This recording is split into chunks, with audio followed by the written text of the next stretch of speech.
Hello. This is Mr. Ray of the Ottawa Escavaliers, and this will be my team analysis playing in the Pokemon World Circuit Season 15. Playing in the Void Division, which is the Wi-Fi division this time around. So let's get to it. So the first thing I noticed on this draft board was Indeed's cost dropped from 7 to 2. It may have been a mistake, but I noticed it, and I was one of the last. I was the third last person to draft a captain, so I picked up Indeed. Yeah, I thought it was pretty good. It was pretty cheap for how much it cost. So I'm gonna be running Indeed this season, and the first thing, the first thing I grabbed after picking up Indeed, I picked up Sneasler. Yeah, I have Unburdened. I can pair the Unburdened strategies, the Psychic Surge. I don't have to do that either. I can just run Poison Touch if I want. But this is my fast attacker here.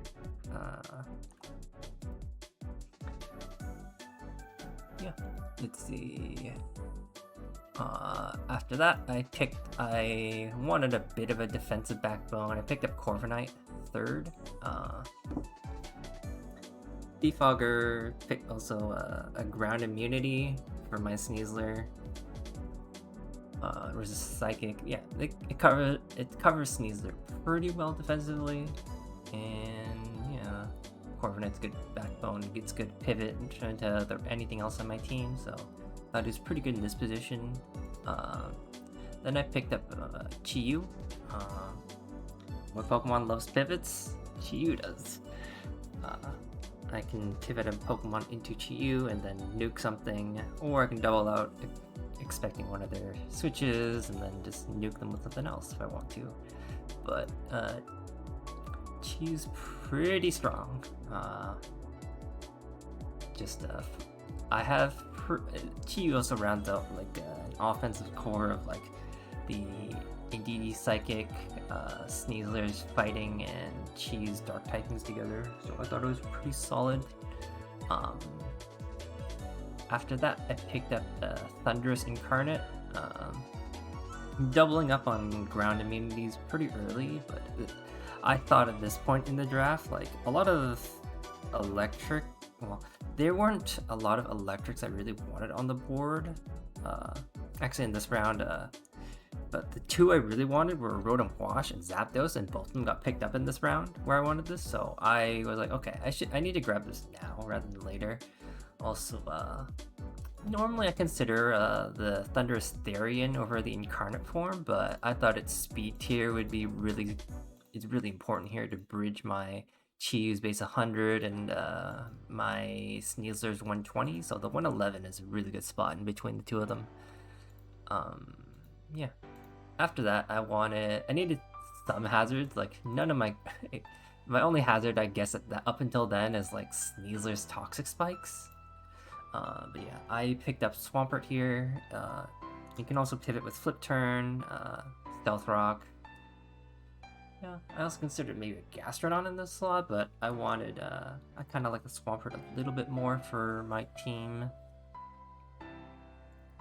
Partly because this team really appreciates having a lot of pivots. After that, I'm surprised this round is like, up until this point, like Fairies have basically been left untouched on the board for the most part, other than like Iron Valve. But I picked up Pheasantipity. It gives me a second poison type. Really bulky fairy here. Yeah.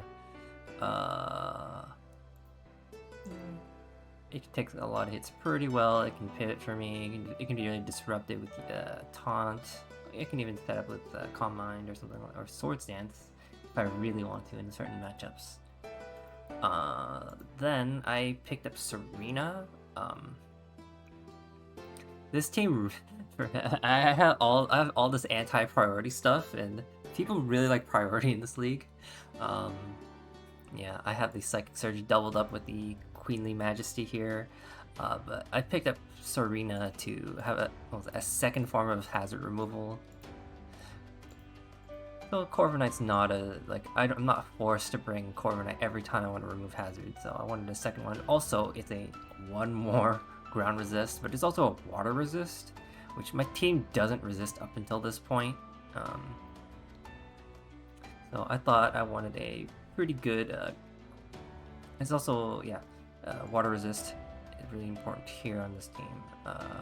After that, I pick up one more water resist in Araquanid. It also gives me sticky web access, so that's also another reason why I sometimes just want to run Rapid Spin and over Defog. But Araquanid, one more water resist, another one more ground resist. Like, this team has so far it has 2 immunities, 2 resistances, so I'm really tech towards just handling ground types pretty well, at least defensively. But offensively, Water Bubble's always good. It doesn't do that much, but beyond that, offensively, I could trap things with Infestation, or maybe run like AV Mirror Coat stuff. So it's got a couple tricks to it. And then, so up until this point, I still don't have spikes at all. I did these last 2 picks. I did make in free agency. I had Ditto and something else before. I don't remember right now, but I ended up changing it to take Earthworm here. It's one more ground immunity. Yeah, running ground into my team is probably a bad idea with 3 immunities and 2 resistances, even though I have 3 mons that are weak to it.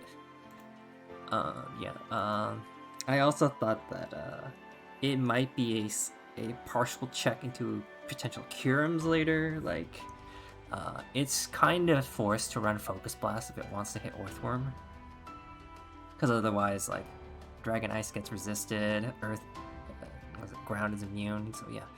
And then my last mon I picked up here is Altaria. Just for 2 points, I thought, I'm like, okay. I thought it would be... I guess it is a dragon type, but it's kind of just... maybe it can be used for some anti-weather stuff with Cloud9. It's somewhat bulky, but kind of held back by its 4 times weakness to ice. But I thought in some matchups it could prove pretty useful. But yeah, that is a very quick team breakdown. I kind of just went pretty quickly about my team. I kind of mainly just, after the Indeedee Sneasler, I just wanted to check off a bunch of types that would be things that would bring week to week. Yeah. One more interaction I have is, like, if my opponent is forced to defog into me, I have the Defiant Thunderous, so I really want to run a Physical Thunderous. Yeah. That's it. Alright. And we'll be back posting videos again for this season. Alright. Peace.